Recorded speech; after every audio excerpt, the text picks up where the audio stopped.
Okay, so welcome everyone. It's amazing to see so many familiar faces and a lot of faces that haven't been here before, which is amazing as well. We've in the center here, we've set up a big TV, which is supposed to have you on it, but there's a little last minute glitch with that. So right now only I can see you, but we're going to fix that shortly here. So we have a group of people who are going to be sitting and holding space for this retreat here at the center. And we have, I think, about just under 200 people have signed up for the retreat, which is amazing. And we have an amazing team that helped put this all together. The thing I'm really happy about at this retreat, we have 25 facilitators who are going to be helping out in the evenings with the self-inquiry.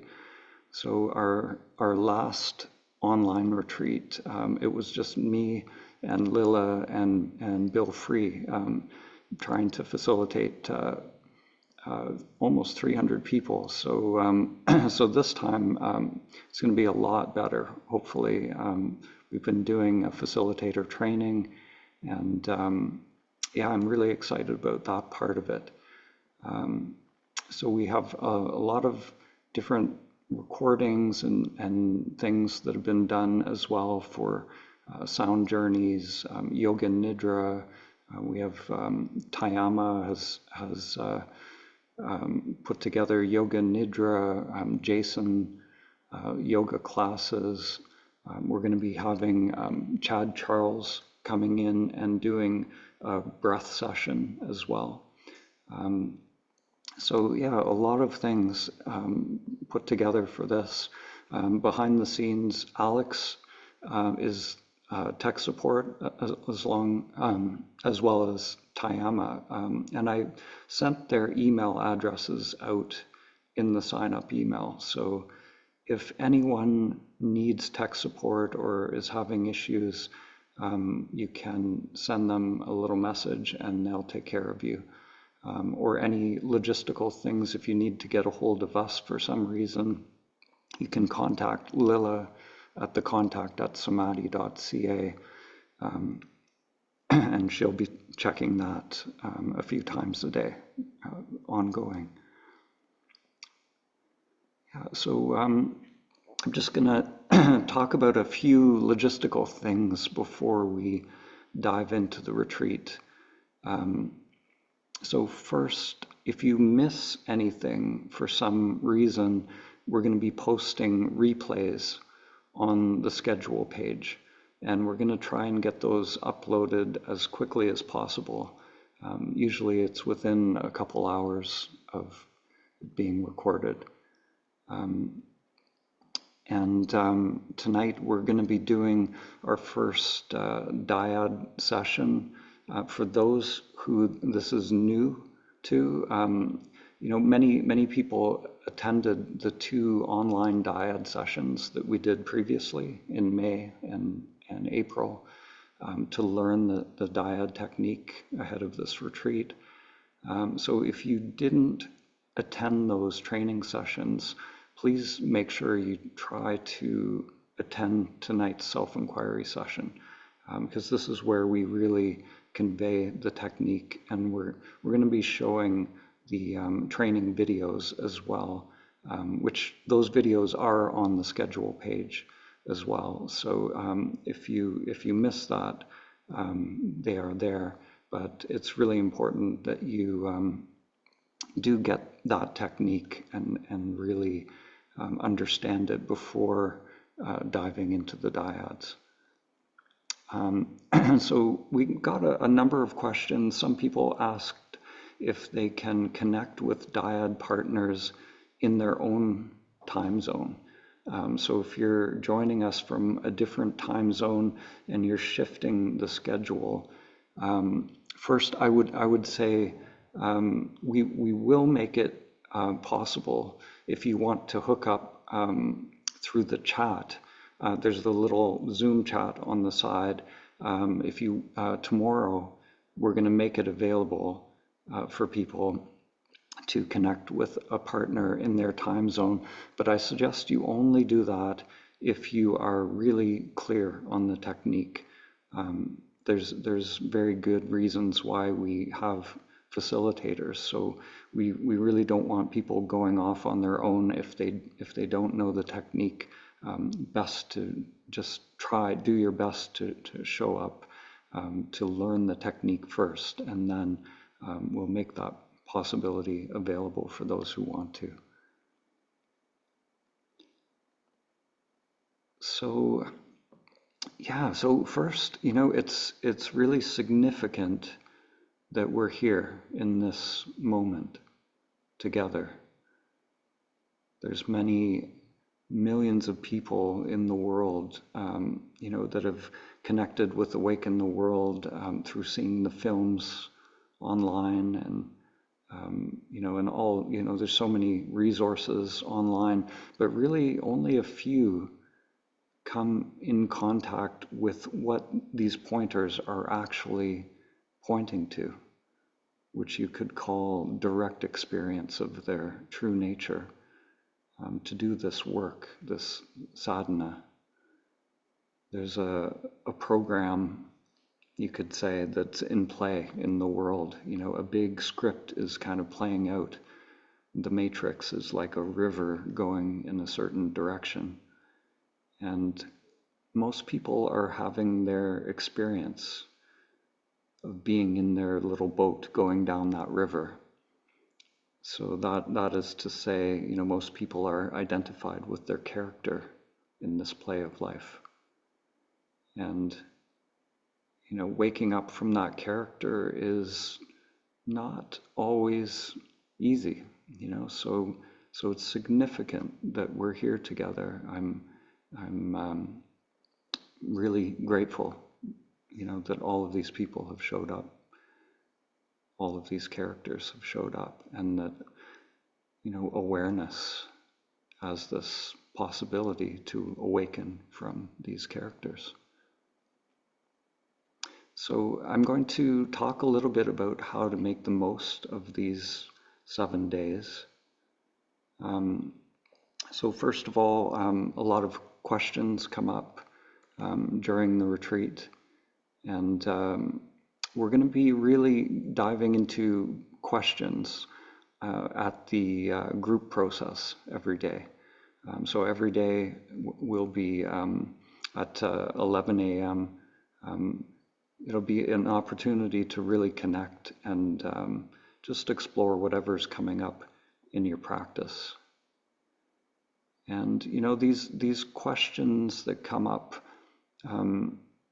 they seem important, but I can tell you a secret right now.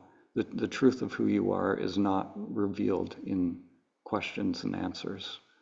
It's revealed when the mind becomes still, and when that little seeker stops seeking, it stops generating questions, just being okay with what is. But at the same time, the questions need to be cleared. So we will be getting into that. And I've talked a little bit about in the emails that I sent about continuous practice. And we're now entering into this 7-day period of continuous practice. So what do I mean by continuous practice? We want to let the energy build within us. So continuous practice is continuous presence. Really, it just comes down to being with what is, without the conditioning, without the resistance or preferences of the conditioned mind. So sometimes people think, when they hear continuous practice, they think that they should be doing some technique continuously, that they're going to learn something with the conditioned mind and just continue that doing of some sort. But that isn't it. This isn't what I mean by continuous practice. That's actually, sometimes in Buddhism, they call that being Dharma ridden. You know, it's like you're trapped in a technique and you're not really experiencing life. So in Zen, the Zen master Dogen had a great way of trying to convey what this is, you know, this continuous practice or continuous presence. He said, if you're sitting, then just sit. If you're sitting, just sit. So have a complete experience of just sitting. You know, we'll be doing different things in this retreat. We'll be listening to sound journeys. So if you're listening, then just listen. You're invited to do walking meditation at different times. So if you're walking, just walk. If you're eating, just eat. And have a complete experience, a direct experience of whatever that is. So we're putting everything in place for you to simply be continuously in this experience. And as we're just being, there is this buildup of energy. If we're not engaging that conditioned mind, the prana or energy starts to build. So, you know, at a retreat like this, you know, anytime you engage that old pattern, anytime you check your phone or you read something, you pick up something and start reading, you talk to someone outside of dyads. Dyads are the exception. You know, anytime you engage that little mind, the energy is going back into the old pattern, and you'll lose the progress. You'll lose that building up of energy. So at the retreat, you know, or any retreat, or any time we engage in sadhana, there seems to be two approaches to meditation, and we're going to engage with both approaches at this retreat. One approach is to do something, you know, to engage with some technique or something that is learned with the mind. And the other approach is to not do something, to simply be, or to just be choicelessly aware. And so as we go into this retreat, we're going to start to understand, you know, the utility of these techniques and their place, but eventually, hopefully, start to let those things go as well. So we're going to offer techniques which are going to cultivate single-pointedness, you know, concentration, attention, and inner surrender, letting go. And this is sort of loosening the bonds of the self-structure. This is preparing the self-structure for non-doing, for choiceless awareness, letting the monkey mind kind of settle down. You know, and this non-doing goes by many names. In Zen, it's called shikantaza, you know, just sitting. Also called mahamudra, choiceless awareness. It's just self-inquiry is really it. Just being, getting a sense of our beingness or I amness without doing anything, without identifying with the mind. So we're going to be, as we go into this retreat, more and more doing both simultaneously.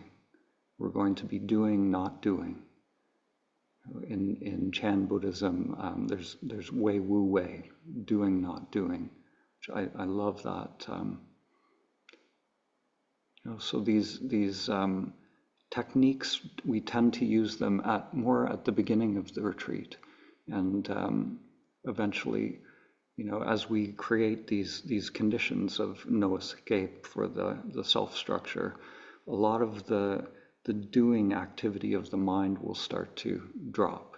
We'll start to move beyond the hindrances, and these techniques will have less and less place in the retreat.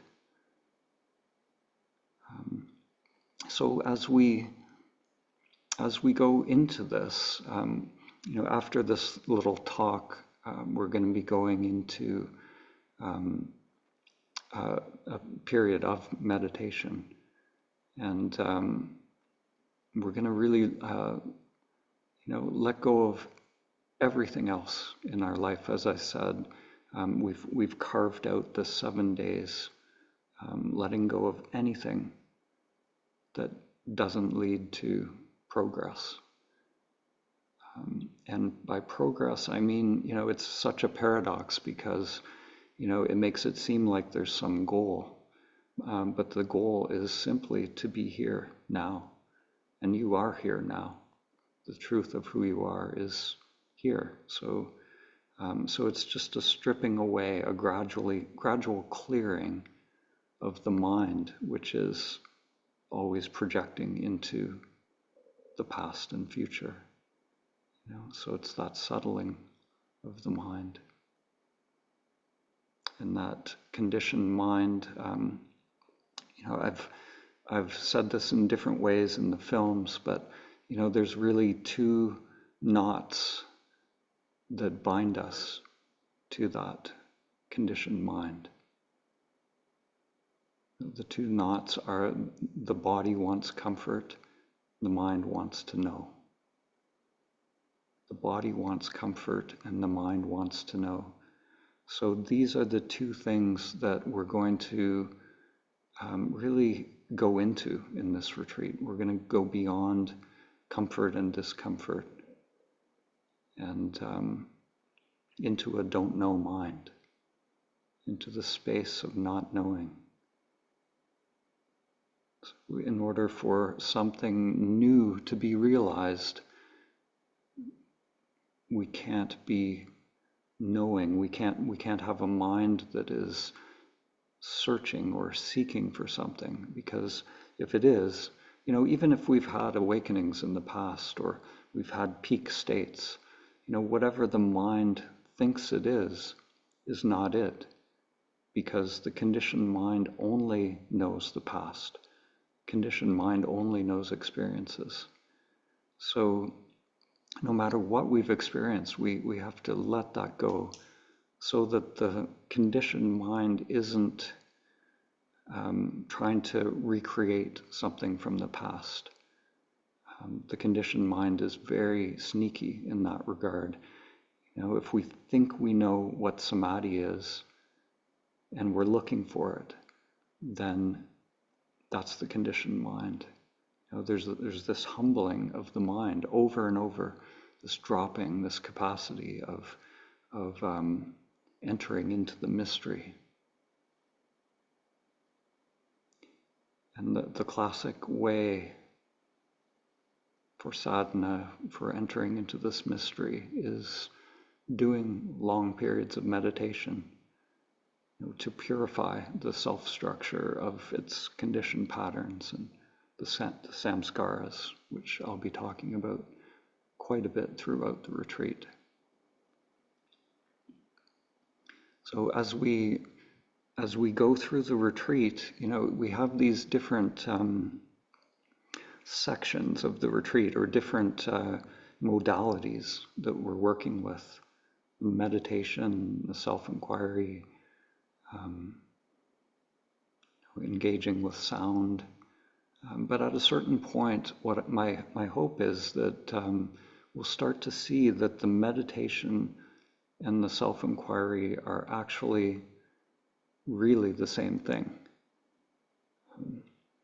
So the self-inquiry is really about finding out the truth of who you are. And when we really come to meditation, when we are actually meditating, there's no meditator, there's no doer. When we find out who we are, meditation just becomes being who we are, just being. There's no doer, there's no actual meditator, that little mind doing something that could be called meditation. So hopefully more and more we'll see, as we explore the self-inquiry and really get a sense of what this is, get a sense of what it means to drop away the identification with that thinking mind, that thinker, starting to recognize the I thought and how it masquerades in all different forms. So these meditation periods, you probably looked at the schedule. They're 2-hour periods. 2 hours is a long time to meditate, so don't worry about that. When we do the retreats in person, usually what we do is at these 2-hour sessions, every 40 minutes we'll ring a bell. But here online, this is just going to be self-directed, so it's totally up to you. For some people, 2 hours is totally doable. For other people, you might need a break in there. You might need to get up, walk around, do a little stretch. So the invitation is to go into stillness. The invitation is to just sit, to not react to whatever's coming up in the mind and body. But at the same time, we don't want to go into overwhelm. So there's sort of a middle way with this. Sometimes I talk about, like the question comes up, how do I know? How do I know what's too much or what's overwhelm? So I like to distinguish between real pain, or pain that, is really the intelligence of the body saying, this is too much, it's time to back off. So maybe there's an injury in the body, some old injury, or things that need to be taken care of. So, there are times where we don't want to brutalize the body, or we never want to brutalize the body. So, we want to recognize when the body needs to be taken care of. But we also want to know when the pain is what you could call karmic pain, or pain from, these samskaras or these past imprints. So that type of pain, there's a habit pattern in the mind and body to always, shift away from our pain and to go after pleasure. And sometimes these kinds of pains come up when we're sitting. There's just this uncomfortableness or an anxiety in the body, and there's this tendency to kind of want to shift away from that. So this karmic pain, this habit pattern of the mind, we want to not react to that pain. We want to remain equanimous, and just allow these sensations to arise and pass away. And this is really how we free the energy from these patterns, from these deep samskaras. So, just see what happens if you don't move. Just sit, just remain still, and just allow the sensations to just arise and pass away. There's a few things I'll talk about. Doing this amount of meditation, we're going to be getting up early in the morning, going into the evening with the self-inquiry. And there's, it can be exhausting. It can be very tiring to do this kind of work. There's literally a rewiring process that happens in the mind and body, and the self structure, the conditioned self, can get quite tired in this process. And I would say that's a very good thing. We want the mind's defenses to be down. So in this process, the conditioned self can get tired, confused, disillusioned, and this is just part of the process. So I would suggest, if possible, avoid napping if you can. Just let the conditioned self get tired. If you can show up at the self-inquiry in the evenings, with that conditioned mind tired and a little confused, that's perfect. That's actually the best way to show up for the self-inquiry. Also, if you can maintain silence in your space, that would be ideal for the retreat. Again, it's the reason for silence is just not to activate the conditioned mind, and put aside all other practices for the duration of the retreat, please. There's many people have yoga routines, which might include pranayama, and there can be some practices that are very vigorous, stirring up a lot of energy. So we just ask that you put those aside for the duration of the retreat and just stick with the practices that we have structured, because there is a sort of flow to what we've put in place here. And we want to be careful not to open up too much energy too quickly. And what I've found is usually if things are going off track for participants, at our in-person retreats or the online retreat, usually it's when someone is sort of going off program.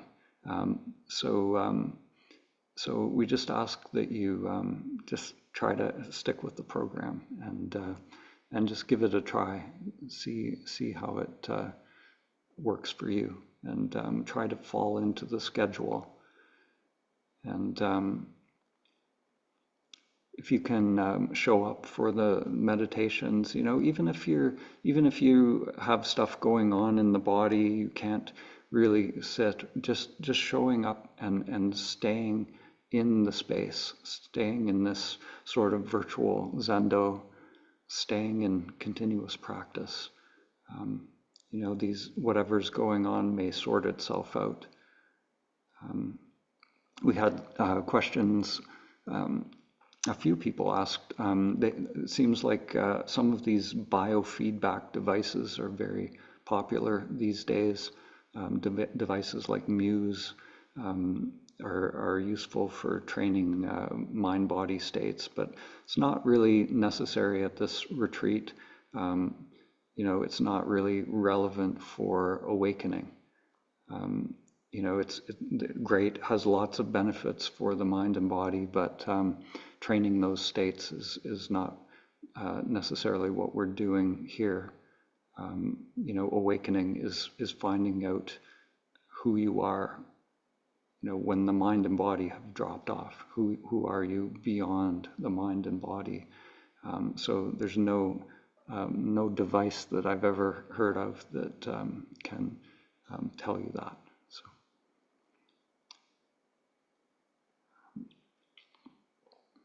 So as we move through the retreat, all sorts of things can come up. We sometimes get technical glitches. The Zoom technology is pretty good, but we're relying on a lot of technical stuff here.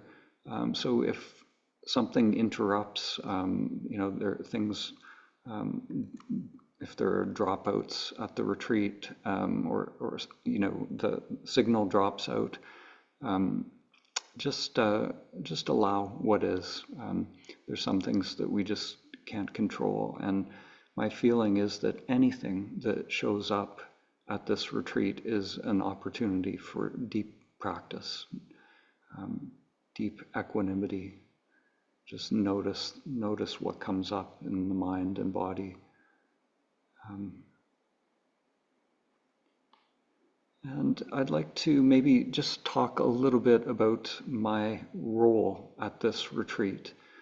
I'm going to be giving little pointers all along, but I'm not really trying to teach you anything.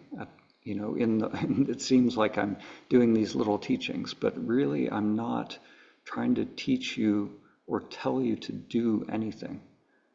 All of these words that are going to be coming out of my mouth are really, like a finger pointing to your true self. So don't get hung up on the words. Don't look for the truth of who you are in those words. I'm really pointing to something that can only be investigated directly within yourself. So, I can answer, practical questions that come up in the meditation and the hindrances and all of that. But the truth of who you are is not found in anything that I say. It's found only when you look directly, when you inquire directly.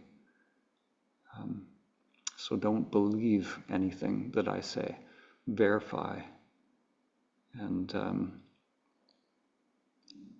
yes, my intention is to stay out of the way as much as possible and just offer these pointers.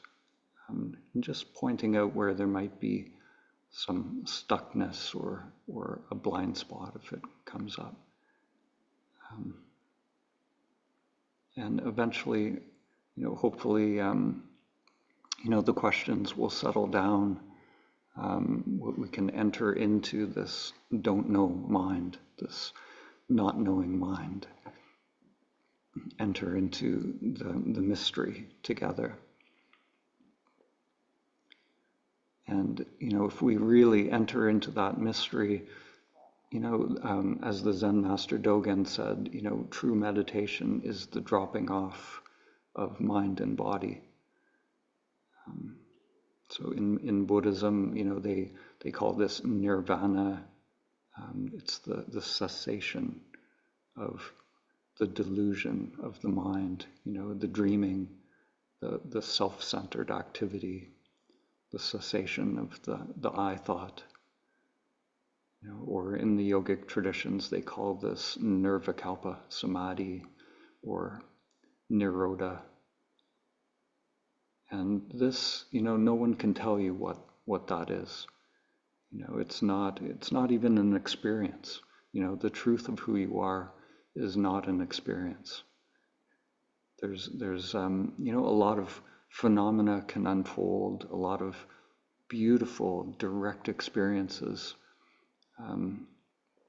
as we go into meditation, but don't mistake the experience, which is just temporary, it's transitory, changing. Don't mistake that for the truth of who you are. The experience is not your true nature. Your true nature is not a state. So I'm going to maybe just talk a little bit about the big picture of how sadhana is working at this retreat. So, within all of us, everyone who has showed up here, there's something that brought you here. There's some something deep. It's not the mind that brought you here. There's something deeper. The conditioned self, really would never engage in this. It doesn't like it usually. So there's something deeper. There's this primordial longing, a desire to come home to ourselves, to realize samadhi, to know truly who we are. And when this longing is there, this call to come home to our true nature, it initiates this clearing process or purification process.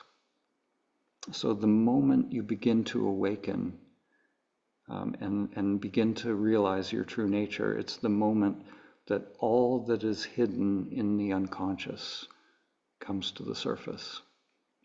It starts to come up.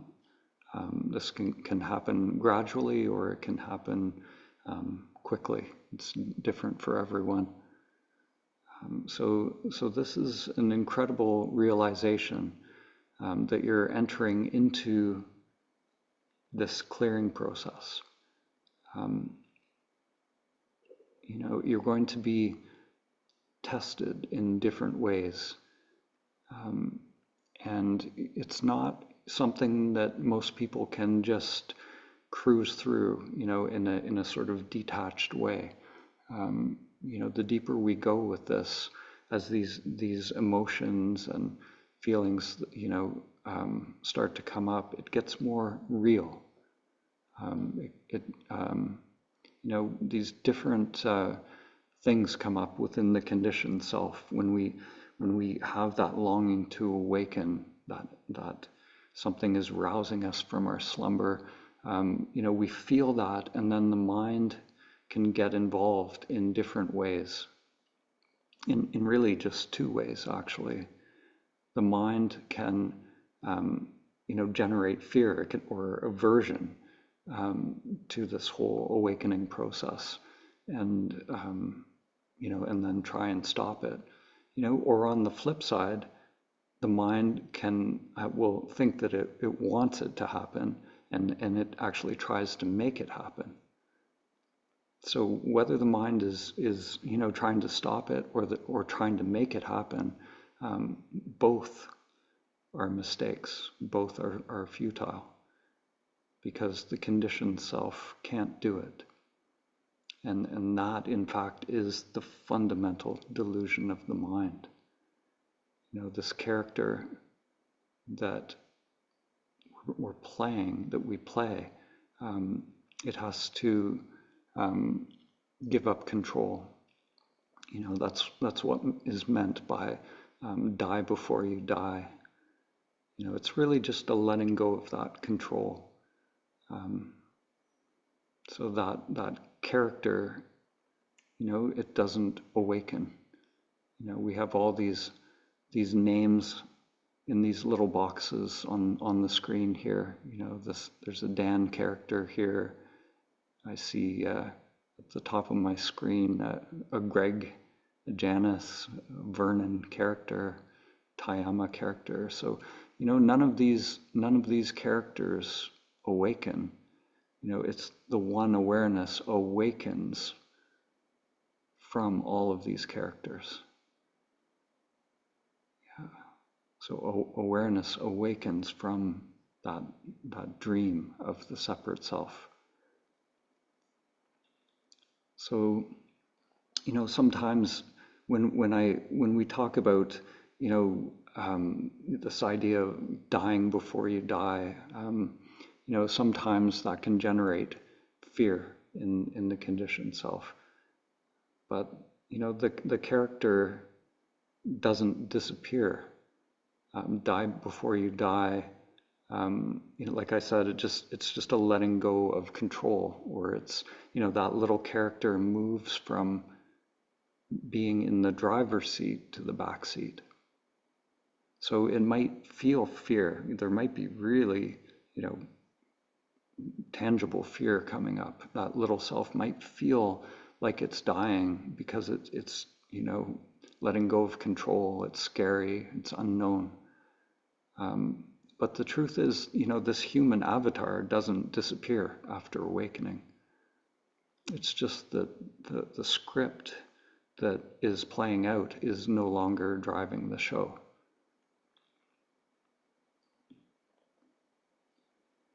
So, people are at different stages on their journey. Everyone is at a different stage in their meditation practice.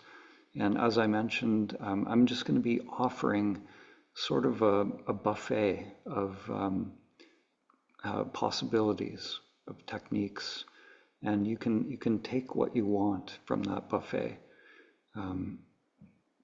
So some of these techniques are ones that were extremely useful for me on my path and my own journey. So whatever stage you're at, they say, the fruit ripens slowly, but it falls off the vine quickly. So there are some people here who are ripe for the self-inquiry.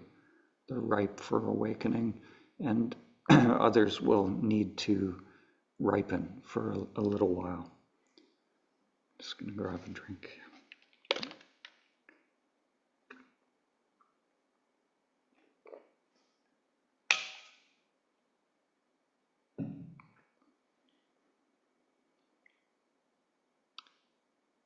So whatever stage you're at in your journey, you might have had awakenings in the past.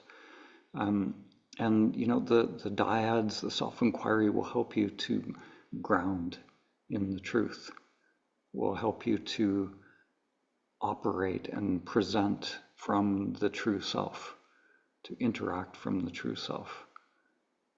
These dyads, to me, are the missing link between the cushion and life, to be able to be in communication with another, to express, to show someone who you are. And the experience is different for each person. But that one awareness, the knower of that experience, is the same. So this ripening or this clearing process is what we call sadhana. And this is where all the imprints from the past that form the ego structure, these two knots that bind us,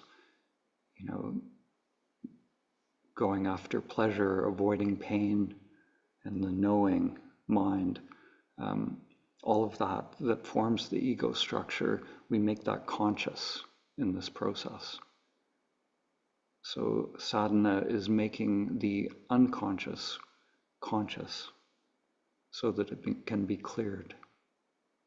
And just making it conscious, communicating it in the dyads, is a way to really effectively clear whatever has been repressed or pushed down. So all kinds of feelings, emotions, memories, and energies can come up. And the invitation is to just experience them fully with equanimity. So to resist nothing, just let it be as it is. The ego really is nothing but resistance to what is. Personally, I've had meditation retreats in the past where it's almost like I've gone through my entire life, in the course of that retreat. All kinds of old imprints and memories coming up to the surface, and emotions. We just let it be to the extent that you can. Again, if there are traumas, if there are really big things coming up, things that are overwhelming, then we want to not go into overwhelm. We want to recognize when, when perhaps the nervous system is getting overwhelmed, and just, also be gentle on ourselves. The intention is to free whatever is in the unconscious, but we don't want to, as they say, storm the gates of heaven. We want to allow this inner lotus to unfold in its own time, not force the flower to open, because it has its own timing. Everyone's has its own timing. And so I'll just talk a little bit about the main sort of paradox in doing this kind of sadhana. So sometimes I refer to this as the surrender paradox. And it's a paradox that has to do with this resistance in the unconscious. So these samskaras, all of that, it is resistance. And if we resist the resistance, if we want to get rid of it, that's just more resistance. So there's this paradox where, we can fall into just resisting the resistance. And then we just get further and further from samadhi. So in the sadhana, we just start to recognize all of these desires, all these wantings, any wanting that, for something that is other than what is, we recognize it and we just allow it to be. You could say we burn it up, burn in the now. And then who or what remains after that burning up? So the surrender paradox is really, there's a way to give up the giving up. We surrender even this idea of surrender.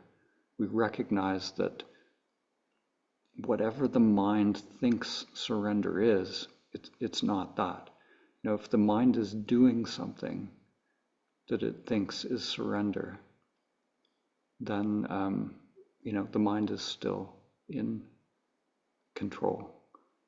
So it's just a recognizing of that controlling mind or that conditioned mind.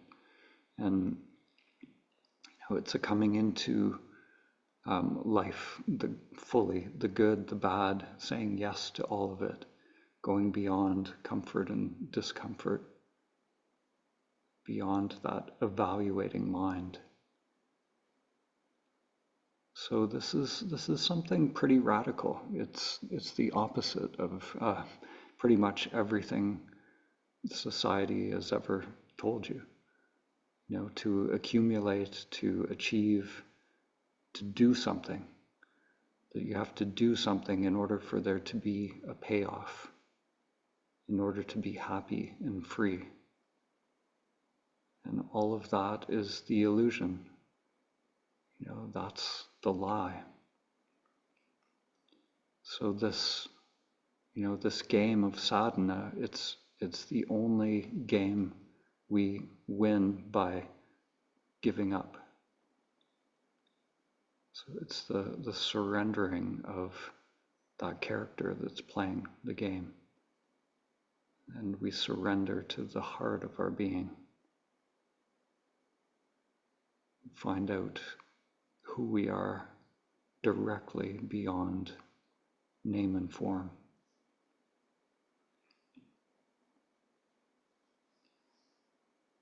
So when we begin this kind of sadhana, we begin at least to some degree with some level of identification. There's some level of suffering due to that identification. If we didn't, then there'd be no need for sadhana.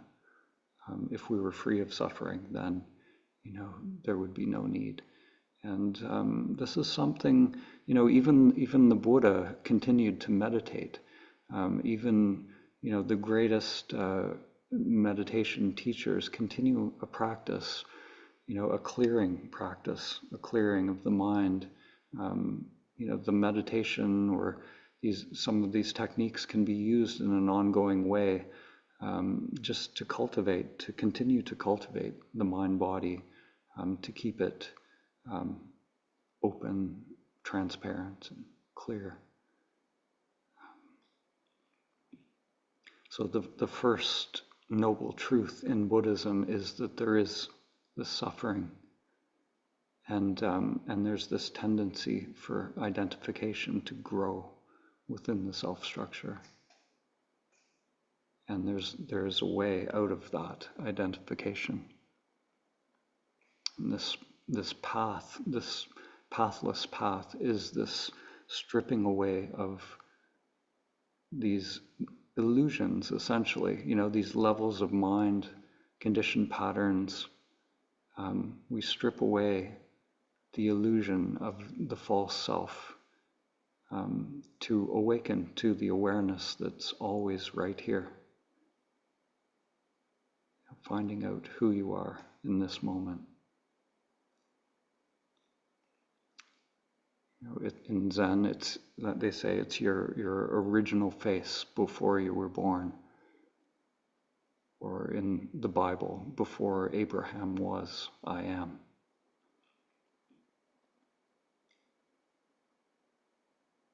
So in this sadhana, it only appears that there are two aspects or two dimensions. These dimensions, however we want to characterize them, there's that which is changing, the phenomenal world, and then there's that which is unchanging. And even this is, the split between the changing and the unchanging. Even this is just an operation of mind. So when these are realized as one, it's samadhi. So somehow there was this separation. Somehow the one split itself. The yin and yang, subject and object, all of these different names for, duality. We can call it the Shiva path, the Shakti path, recognizing the awareness, and recognizing the phenomena, the witness and the witnessed. So when these two are married, when these two are realized as one, this is what samadhi is. We wake up from the witness and the witnessed, from the relative and absolute.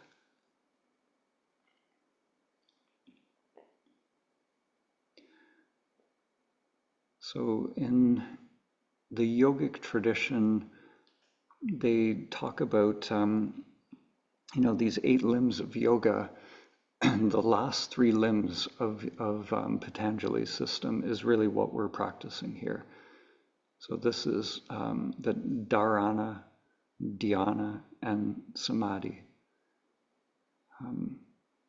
So with dharana, there's this cultivation of concentration, single-pointedness. There seems to be sort of an effortful part to that if the conditioned mind is doing it. And yet at the same time, the next limb of yoga, dhyana, is just equanimity. It's this being okay with what is. So these 2 limbs are really the effort and the surrender. And together, if we practice these together, which it is possible to do, it is possible to practice both at the same time. It's like an effortless effort. I had an amazing teacher at one of my Vipassana retreats early on in my practice, maybe maybe 19 years ago or 18 years ago. And I met this teacher at a Vipassana retreat.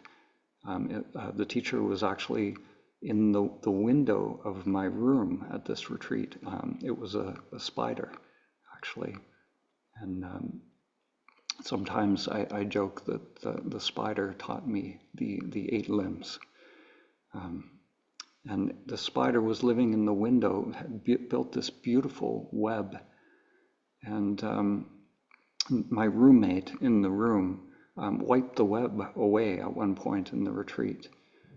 So destroyed the spider's web. And I watched the spider rebuilding the web. And for those who know the Vipassana tradition, S.N. Goenka uses this term quite a bit. He says patiently and persistently, patiently and persistently. And this little spider just, with equanimity, just recreated this beautiful web. And there was this, effortless effort in the way it moved in its being. So I would say at this retreat, just let the natural forces work in you. Whatever that is that's moving the spider, that intelligence, just let that intelligence work in you. Just get yourself out of the way. Let the energies move.